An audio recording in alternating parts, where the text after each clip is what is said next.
Well, thank you. And yes, I wish I could be here in person. There's much to discuss, but what I like to do is to not speak too long, because in general, I find questions are really the most interesting part. So I'm very keen to get your questions and a discussion afterwards. So what I should say for a start, because I think you're all there with a common starting point probably, and that common starting point is to acknowledge the fact that our data-reliant economy is in crisis. Of course, it's where it comes to the roots of that crisis that it starts becoming a bit more lively in terms of discussion. On one side, there are those who complain about the fact that there are many goods, from better healthcare to better transport via better use of natural resources, that remain out of reach because of our inability to better share data, right? So that's one side of the debate. At the other end, you have, at the same time, those who highlight just how vulnerable we all are because we leak data on a daily basis. And so we live in today, what could be called the wild west of a data economy that's put the notion of consent at the center of a dangerous make-believe game. Okay, now, I won't agonize now about the form and roots of the problems, which I've just tried to summarize very briefly, because I'm here to talk about a solution. And that solution is not theory anymore. I might be an academic, but actually this part of my work is very much applied. I'm rather proud to say that we at the Data Trust Initiative have launched the first worldwide data trust pilots back in January. So data trusts are now a reality. They are part of the UK AI strategy, part of the priorities when it comes to strategies to better share data. And increasingly, data trusts are considered in many other countries, especially Canada, Singapore to some extent. And then in Europe, there's this debate about whether or not trust law can lend itself or can be translated in functional terms under different names with non-common law countries. And I will come back to that. So I will start the presentation proper. And I will start with this slide, which might be surprising for a lot of you. It looks a little bit violent, maybe. This was a picture I didn't choose myself. It was chosen by the FT editor when we sent a letter arguing that we do have legal instruments that can empower us, the data subjects, to reverse the power imbalance that currently affects us all. And this power imbalance is between us, the data subjects, people who leak data on a daily basis, and on the other hand, the data collectors, which tend to be very large corporate entities. So how do we address this power imbalance? Well, we do have legal instruments at our disposal. And data rights, as they are granted in Europe today by the GDPR, are important, but they cannot on their own suffice to reverse this power imbalance. So data rights are part of the solution, but they're not enough. And what do we need on top of data rights? We basically need bottom-up empowerment infrastructure, right?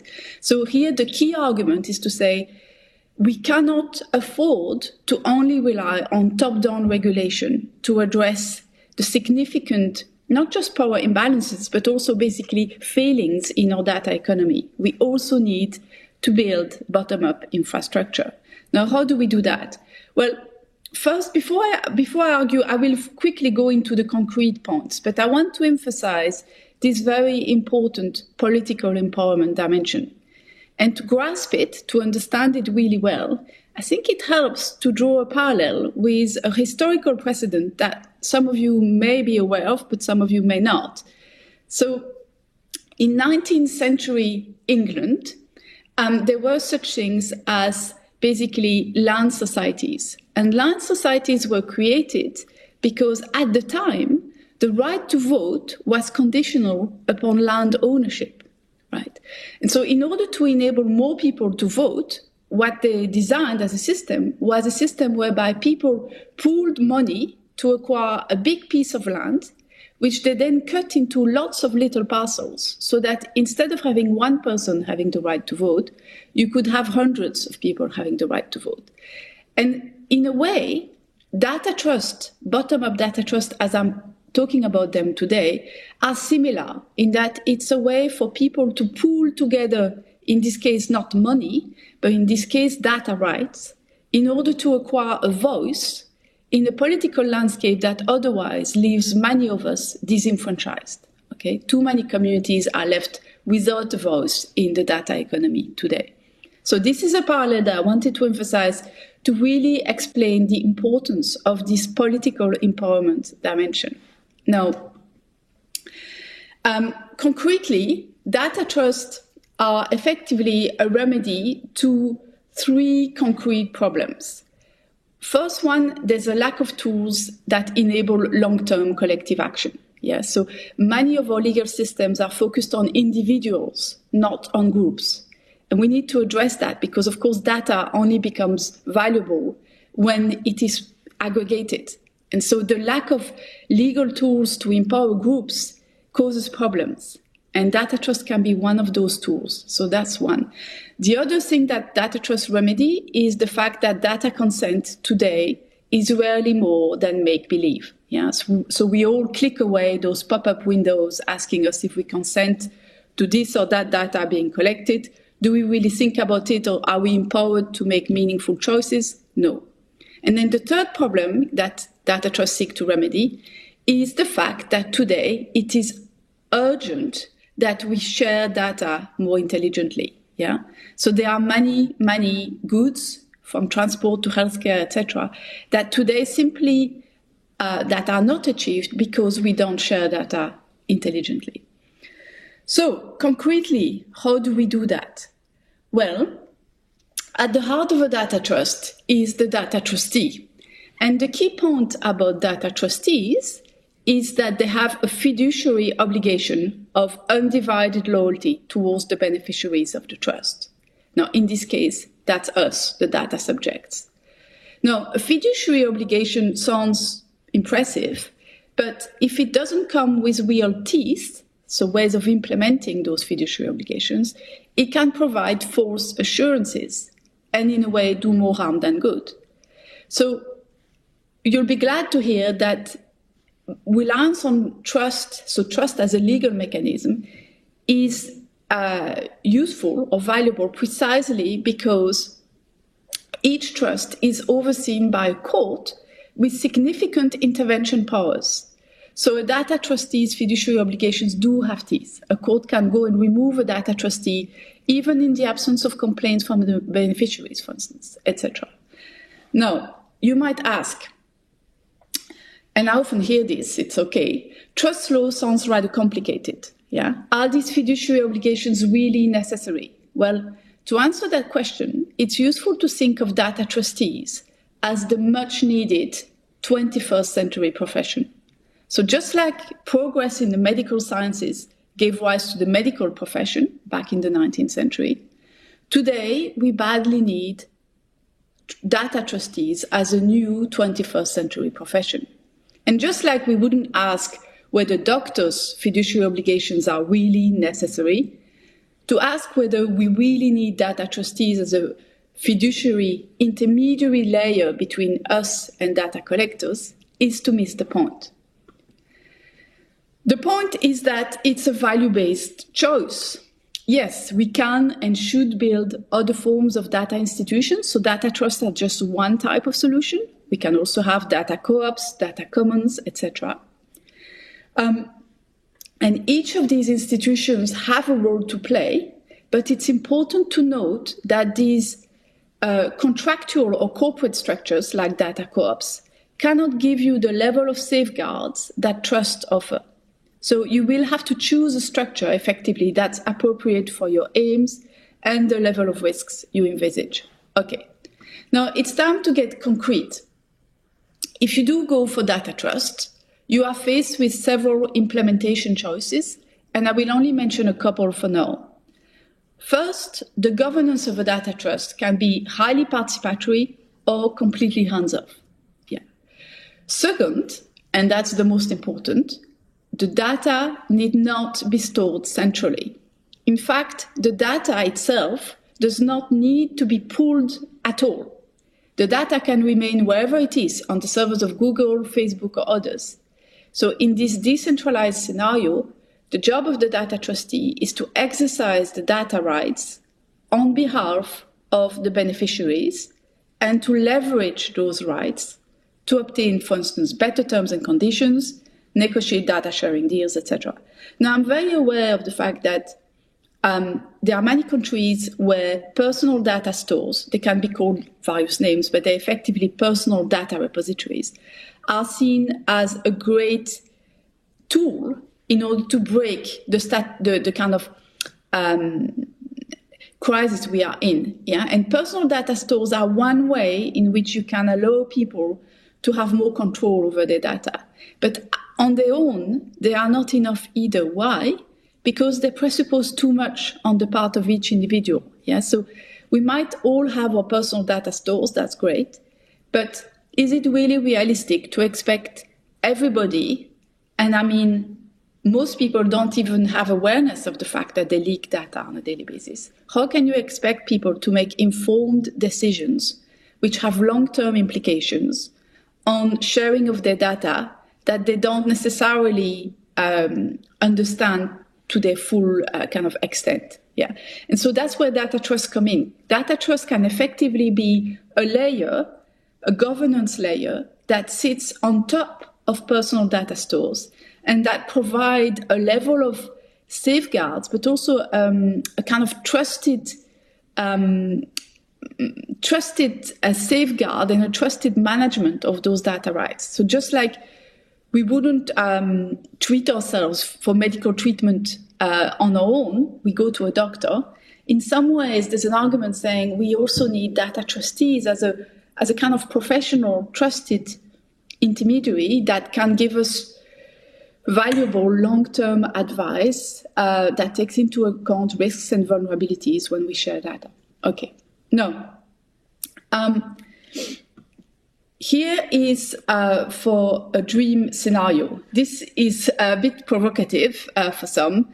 Imagine being able to go shopping on Amazon, knowing that you've logged in to Amazon via your data trust, which has set the terms according to which your data can be collected. So goodbye pop-up windows asking if you consent to this or that.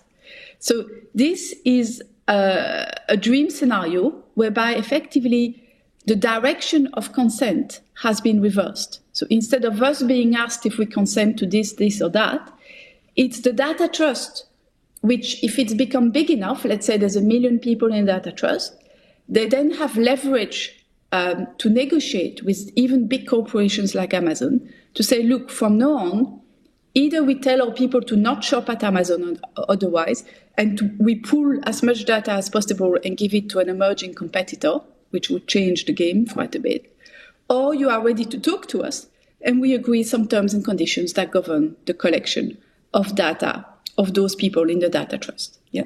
So that is one possible way of using data trust, is to reverse the direction of consent and to effectively empower groups of people to set the terms and conditions according to which the data should be collected. Now, clearly, we are not there yet today. Why? Because we would need fairly large data trust to have this kind of negotiating power. So, to get to a scenario where this becomes possible, there are a number of challenges to confront. And I'm going to wrap up with what are probably the two most significant challenges. One set of challenges relates to the fact that it's essential that there be a variety of data trusts. Each data trust would then embody one way of balancing data risks and aspirations. Now, you might ask, what happens when there's a conflict between those data trusts? So, for instance, someone has put the same data rights in several parallel data trusts. What happens then? Well, while it's okay to be part of several data trusts vertically, horizontally, you cannot put the same rights in several trusts at the same time. So this is an area that requires further work. Now, the other set of challenges has to do with uptake. Many people have a low level of data awareness. As a result, the average level of interest in registering with the data trust will be low. So if we don't want data trust to end up as a means of empowering only the least vulnerable part of the population, we are going to have to ask ourselves whether we should justify measures like creating default data trust, where people who haven't made a choice would be automatically assigned to. Now, clearly, if we have default data trust, this would require robust oversight mechanism, because there's room for abuse, of course. You wouldn't want people who are assigned to a default data trust to be taken advantage of. So you would need, just like you have, for instance, charities commissions, you could have a commission that oversees data trust and checks that they do serve the best interest of the people who are part of this data trust. Okay, now, is it worth it? Yes, so many people are tempted by less robust institutional mechanism. For instance, data co-ops are one example where this is basically an entity that's based on contract or corporate structures. And I would say, while it's simpler to set up, the problem is that in the longer term, it's not taking into account the fact that we don't want to replicate the situation we have now. So we don't want to replicate a situation where people don't have the means to assert their rights. So we need a system where, for instance, the burden of proof is reversed. People can trust the fact that there's a court overseeing the data trust, etc. I'm not going to go too much into the legal details, but if you are interested in questions, for instance, on how to choose a particular data sharing institution, so how should you decide whether you want a data trust, a data co-op, or data commons, there are questions you want to ask yourself. For instance, has the data already been collected? And if the data has already been collected, does the data give rise to rights? And if so, which kind of rights? So that's the kind of decision tree I've illustrated here. It probably doesn't show very well, but you can find it on the datatrust.uk website. Now, this report is also rather helpful, so I've included it in my slides. This was a report published now just over a year ago, and it was co-authored by the UK AI Council and the Ada Lovelace Institute in the UK. And it's a report about legal mechanism for data stewardship. It's taken a year and a half to write that report. I was part of the committee that wrote it. And it represents a very helpful consensus position among different experts on the relative merits of different kinds of structures. So data trust, data co-ops, horizontal contracts between entities, etc. So I highly recommend you have a look if you are interested in data stewardship mechanism and their legal requirements. Now, I will finish with the link to the Data Trust initiative. So that's datatrust.uk.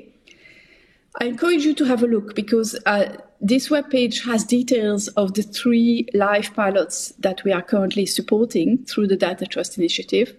One is based on an NHS longitudinal study that's taking place in Scotland.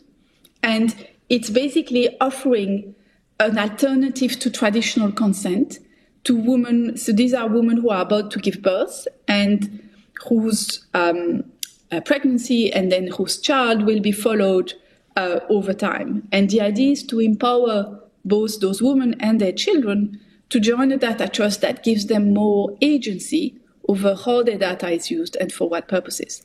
We also have a pilot that's based on a fishing community in the south of England to empower that community to make better use of common resources, including not just the environmental resources, but better use of common infrastructure, transport, etc. I won't mention all the details, so please do ask me more questions. I think I will wrap up here. So thank you very much.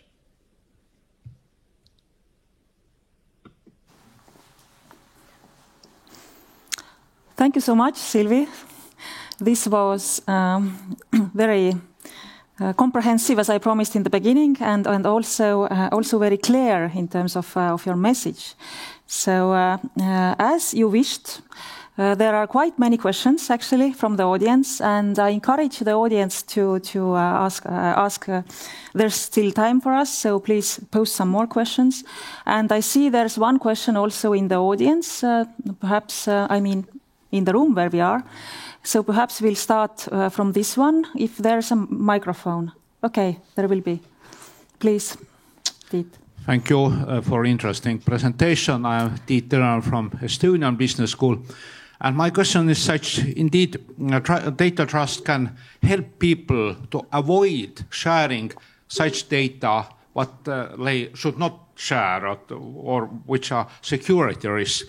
But if we turn around this question and say that, what is your forecast if people through data trust start sharing their data more actively during, let's say, next 5 years? In which field, in which sector they could get better or more customized service? Do you have any such forecast where it will make data sharing more intensive and it would lead to better service to trust members? Thank you. Yeah, so there are many examples. So data trust can be used in different contexts, right? So on one hand, you can create data trust that is community-based and that deals in any kind of data, right? And the idea then is to empower a community to have a say over the data that includes jogging patterns from use of public transports, via sleeping patterns, via shopping habits, etc. You could have an approach, which is the generalist approach, which then says this generalist data trust talks to more specialized entities. For instance, there may be an entity that wants to improve public transport in that community. They would talk to the generalist data trust and say, can we have access to the data of the people in data trust about transport or movement patterns? Then you could have the same for healthcare, where, for instance, for healthcare, we don't know what constitutes health data because it changes all the time. Yeah? So jogging patterns can become health data, or sleeping patterns can be health data. So here again, for instance, a research organization that tries to improve the delivery of healthcare could talk to the generalist data trust and say, under what conditions can we have access to, say, jogging patterns, sleeping patterns, etc. So that's the model that I would favor. It's a model that is multi-layered, where you have, as the first layer, a generalist data trust that is very much designed to empower a community of people. And on the second layer, sitting above it, you have this so-called meta-trust. They don't even need to be called trust, to be honest, which are serving particular aims, whether it's better healthcare research, better use of, or better development of transport, better use of natural resources, energy, or better delivery of education. There are very interesting case studies for the improvement of remote education, for instance. So there are many potential applications. Now, at the moment, one of the dangers is that people go for the lowest hanging fruit.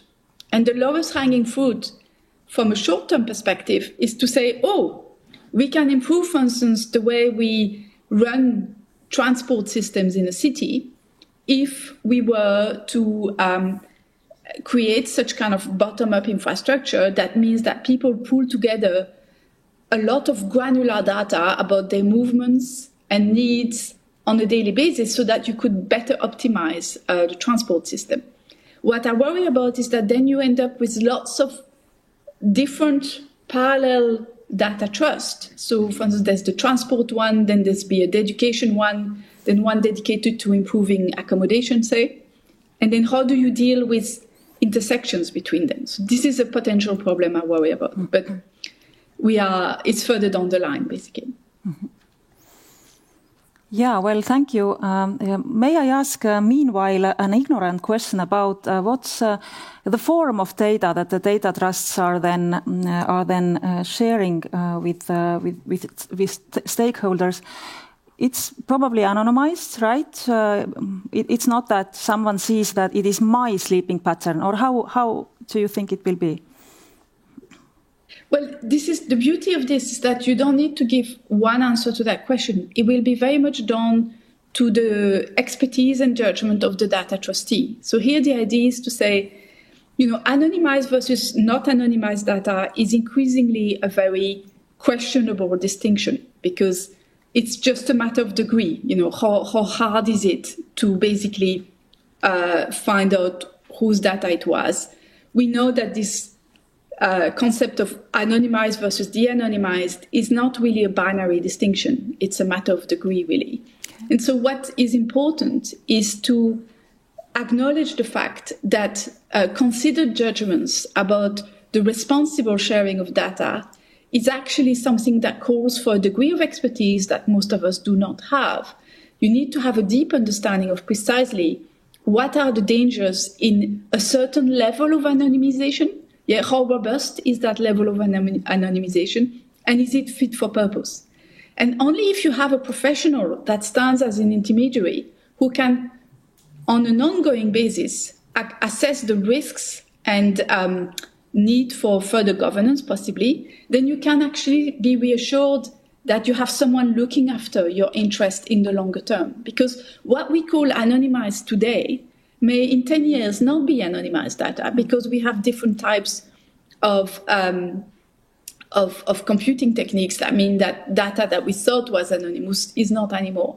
And so this requires an ongoing professional assessment, I would say.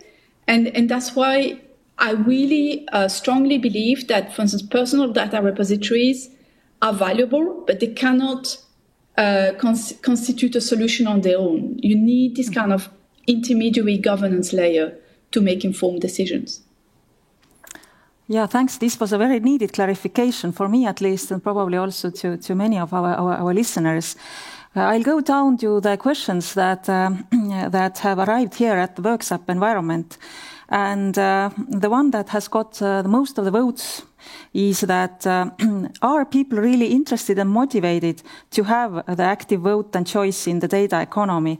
As we know today, they pretty much are not. I mean, quite a few of us actually actively regulate our settings in the mobile phone in terms of different applications, what data I allow this application to track and what data I don't allow. Normally, I don't care. So how to make people interested in participating actively in the data economy? Yeah, that's a great question. I'm glad this was raised. So I am very concerned, actually, about the extent to which the current focus on top-down regulation has made us, turned us into passive consumers who increasingly don't care, don't want to know about what our data is used for and in what context. Now, this is what I call a habit of passivity, which is dangerous in a democracy. It's dangerous because increasingly our futures are data dependent. Yeah, increasingly you're going to struggle to find a single political decision that is not dependent on our data. And so this habit of passivity, particularly when it comes to data governance, I think in the longer term will erode the livelihood of our democracies. And so I think it is of crucial importance that we counter this habit of passivity. It's not going to happen overnight. Yeah, it's not like I can suddenly put my magic wand and have everybody care about their data. It's not going to happen like that. But I do believe that if you start giving people a choice, where suddenly they have to choose between data trust, let's call it data trust blue or data yellow or data trust red, they have different kinds of aspirations and attitudes to risk, then there will be more debate and more awareness. Just like when we have to choose a doctor, sometimes we ask our friends, should I go to this doctor or that doctor? We're not sure. Increasingly, I think people will start talking more about, which data trust should I join? What are the merits, etc. And so I'm hoping that by creating bottom-up infrastructure like that, you're going to create more opportunities for debate and more incentives for debate. And it's going to take time, but if we don't start today, I really worry we're going to be in a boiling frog scenario where we wake up in 5 or 10 years' time and our democracies have become democracies in name only because there is no participation anymore. Yeah, I mean, there are related questions to the one that you just responded to, but I would like to perhaps ask that, given that this bottom-up infrastructure in the form of data trusts, it costs something, and if there are going to be working highly qualified professionals, this is definitely a cost that someone needs to cover. Will the participation in data trust be for charge for an individual, or how the financial management of this, the whole setup, could be, in your opinion? Again, that's a great question. So the sustainability of data trust doesn't have a single answer to it either. Why? Because it is highly likely that we will end up with an ecosystem of data trust where some are publicly funded to address public needs. For instance, in the UK, there is strong interest in the better sharing of education, social care, and health data on a regional level. And so you could have an argument for a publicly funded data trust that tries to address those public needs of better sharing education, social care, and healthcare. So in that case, the cost of the expertise would be subsidized effectively by public funds. But that is not the only model. There are other models where, for instance, you can consider the fact that many people today, I certainly would be ready to pay a fee for a service where effectively I am given peace of mind and security and long-term assurances that when I share data, whether it's, for instance, to support the management of the COVID crisis, or whether it's to support better education in my children's school, for instance, I can be confident that the data I am sharing is shared in a way that is monitored and sure to not be taken advantage of because there's a professional looking after it. So that's the fee for a service model. There are still other models. Of course, there's also the data monetization model where people would say, well, we would share our data and we would expect a fee in return. So that's the kind of data monetization model. I am not a fan of that model for obvious ethical reasons, but I do think it will be a model. And so that will also raise important questions about the need to potentially regulate in the future which data can be monetized and which data cannot. Yeah, at the moment, we still in the very early days of thinking about this.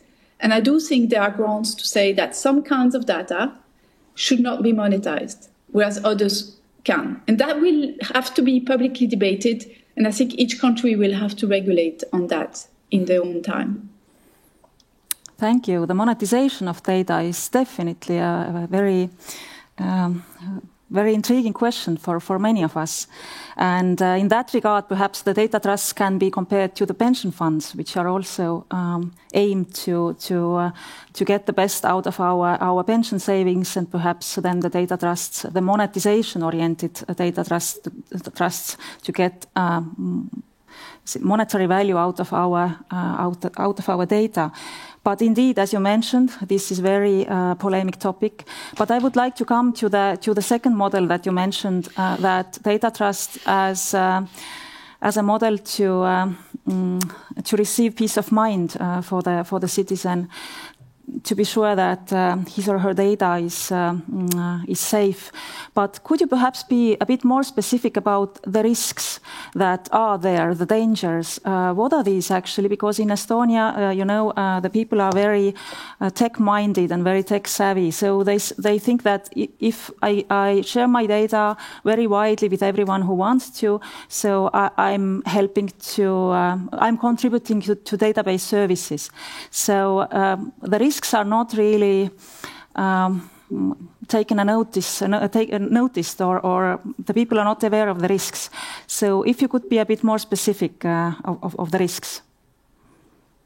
of course, I mean, the risk really depends on the kind of data you are sharing and under the conditions. But there are many risks. I mean, one of them is a risk, very prosaic risks about, for instance, the fact that in the future you may find yourself having to pay much higher fees for insurance, whether it's healthcare insurance or home insurance, etc., because of that, the data you shared maybe even 10 years ago. Yeah, so the data you share about your daily life can be used to build a profile which has high predictive power, and that predictive power will have great value for any industry that is built on the premise that they try to quantify the risk that you represent, whether it's the risk that your house is going to be flooded, or the risk that your house will burn, or the risk that you will need healthcare intervention, etc., etc. So that's one type of risk, is the most prosaic risk.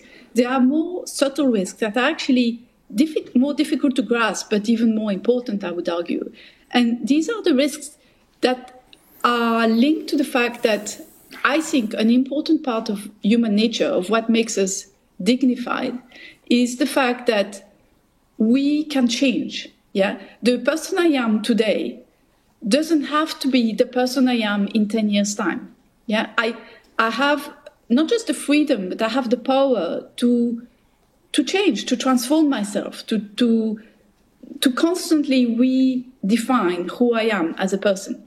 And increasingly, I think this authorship, this sense of self-authorship, can become constrained, narrowed down, and narrowed down to a point where you live in a world where everything has been optimized according to the profile that was generated based on data you have shared 10 years ago. Yeah, and so then you become prisoner of the person you were deemed to be 10 years ago. Yeah, so we could become prisoners of the person that our data has led the computers to anticipate, if you want. I hope that's clear enough. And that is something that goes deep to one of the core commitments, I think, of liberal democracies. Is in a liberal democracy, we want to believe that people remain free, not just free from constraints, but free to develop themselves in a way that is meaningful. And that means making choices that can differ from the choices I made yesterday. And I think that is absolutely key. And when you think of our children, for instance, the fact that today a lot of our children's data is put online from the day they are born, I worry about this dimension particularly for young people, but it's also valid for adults. And I think we need to have more debates about that. Mm-hmm. Yeah, well, thank you. Some more questions from the audience. There is one that you actually responded to in your presentation. However, the question was that can there be a selection problem using the data if one part of the society is sharing the data with the data trustees, and then, of course, following that the other parts are not? But you covered this, but perhaps briefly, how to avoid the segregation? Yes, I think that's a super important question. Yeah, so it is, of course, a considerable risk that today, data trust will be appealing to the people who are most knowledgeable and most aware of the risks that are pertaining to data. And so we would then risk creating a two-speed system that only empowers the least vulnerable part of the population. That would be a terrible scenario. And that is why I strongly believe that this data trust model, and it's not just data trust, let's call it data institutions to be wider, will need a multifaceted approach so that you have some that are publicly funded, some that are privately funded, some hybrids. Yeah, you can have data trusts that are partly publicly funded, partly privately funded. You can have data trusts that combine different aims, like you can have the fee for a service combined with a publicly funded thing, combined with some degree of monetization, for instance. Yeah, so there is no one size fits all in the landscape of data trust. Mm-hmm. But I do strongly believe that actually states and regional entities will need to play a role, a significant role. not just because they stand to benefit from data trust and better data sharing, but also because they need to look out for the most vulnerable part of the population that is often the least well-informed. Mm-hmm. Yes, definitely. One more technical question, if I may. If a data trustee is used, who has the final right to say that data can or cannot be transferred from data subject to the data collecting entity? I mean, the question probably is that if the trustee decides, or then the data subject, the data owner has a say in it somehow. So this is a great question as well. And this is a question that, again, I can only answer by saying there is room for different models. So you can have a data trust that is very hands-off, where people say, look, my life is complicated enough right now. I don't want to be consulted on every data sharing decision, say, and I just want to set terms according to which my data can be shared. And from then on, you, the data trustee, can make the decisions. Now that is a model that is very delegated model. You can have, at the other end of the spectrum, much more participatory governance, where data trusts are run more like a data collaborative, where people get together and truly, vote, or you can have different participation systems where people as a collective make decisions about what data is shared and under what conditions. There is no perfect model. I think what is super important is that people remain free to choose to opt out, to leave a data trust and to join another one. So if they don't like the way a data trust is run or the decisions that are being made, it's very important that they have a choice to join another one. And that kind of competition will also lead to better accountability and better kind of creativeness when it comes to the best participatory governance for each data trust. Mm-hmm. Yeah, there is another question along the similar lines that wouldn't the data trust turn to another means of power in the hands of people who will lead them on a daily basis and the average trust members just handing off their data and also with that their bargaining power? So the question about active and passive membership and how to make people really active. But you basically already talked a lot about this, but if there's something you would like to add. Yeah, well, actually, it is a good question. And this is why I do believe that data trust, as they develop, and not just data trust, but data co-ops, data commons, etc., will need several levels of oversight or several levels of governance, if you want. So at the most local level, you have the fact that data trustees themselves will be professionals, just like doctors or lawyers, who are governed by professional standards and a professional body, etc. So that's like the most local layer. Then you will need a kind of, just like you have charities that have a charity commission that oversees all the charities, for data trust, you will need the same, in the sense that you need a body that is tasked with making sure that data trusts truly are run in a way that serves their members. So if it can be shown that there's an abuse of power or that people are not truly accounted for or represented, then that commission or that overseeing body should have powers to dismantle a data trust, for instance. Mm-hmm. And then on top of that, I do think we will also need national regulation to, for instance, decide which data can be monetized or not, whether there need to be regulatory legislative constraints on how data trust is run. That will depend. I think each country will come up with slightly different approaches potentially. And it'll be interesting to see what happens. This is very interesting. There is one question was exactly about what you just said, that do we need a legislative intervention in order to facilitate the landscape and the uptake of data trusts? But you already said that. But what about, is there room for individual approaches in the EU, and how the current regulatory setting and the developments in this in EU, how they are in coherence with the data trusts concept?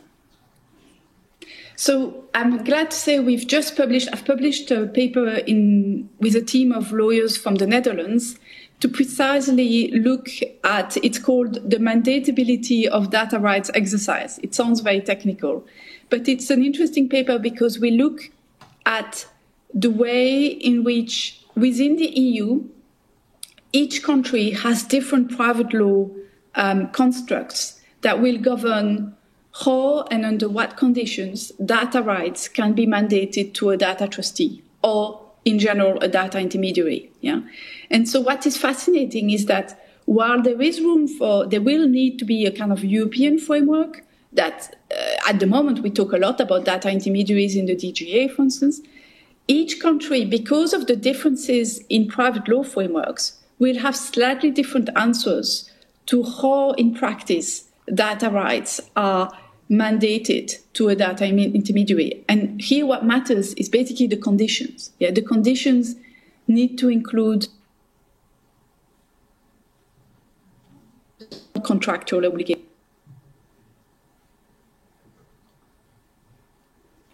Okay, something happened with the connection, so yeah, let's see if we can restore it.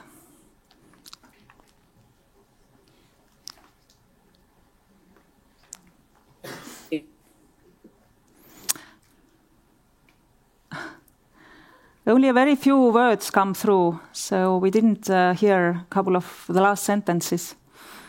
I'm sorry, we didn't hear the couple of the last sentences. The connection froze. Sorry, perhaps could you repeat the last points of yours? Of course. Yeah, so just that paper looks at the conditions within the EU, the national differences in the frameworks that condition the mandatability of data rights. So I recommend looking at that. Our time is actually up, but if Sylvie, if it was possible for you, a couple of more questions.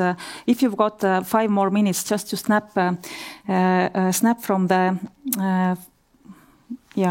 from the next presentation, and then to give additional time to them as well. So, what about the data trust's relations with the state? So that actually the state has very many data sets, and how the question is that is the data trust concept a privatization of the part of the state's data? So how would you respond to this?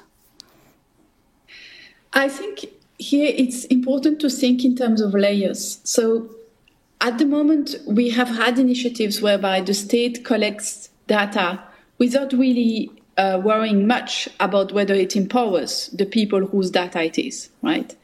And I would argue that this is suboptimal. It's suboptimal because it won't lead to a situation where people are confident and trusting in the way this data will be used. It's also suboptimal because it leads to very significant restrictions in how data can be collected and under what conditions. So it narrows down, if you want, the way in which data is confined to certain data sets in certain silos. Whereas if you go for bottom-up infrastructure that allows communities to choose which data is used for what purpose, etc., you have a much more fluid approach where the state can approach the several community data trusts and say, oh, we need data, for instance, about transport. Yeah, we want to improve the way transport is run in this country.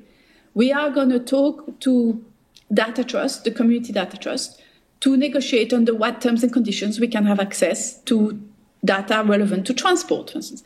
And the same can be said about healthcare or use of natural resources. And this has a great advantage of the fact that it overcomes the limitations that are tied to normally when you collect data, it's based on a consent contract that has very specific conditions. That's under the GDPR, you cannot collect data without specifying for what purpose and quite strict conditions. And that means that data is stuck in one particular database, a silo, which is not easily put together with another database. And that restricts the kind of machine learning applications that can be run.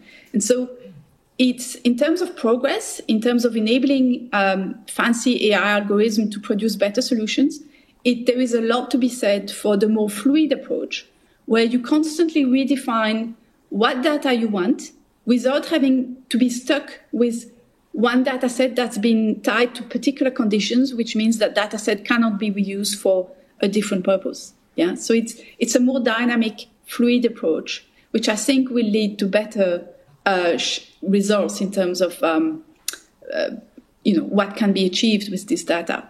Yeah. Mm-hmm. Thank you so much. So, looked from the point of view of the state, so it's not a competitor; it's rather a facilitator. The data trust concept. And thank you so much for taking a lot of time for us today. And this was a lively discussion. And some of the questions even we didn't manage to get to those. However,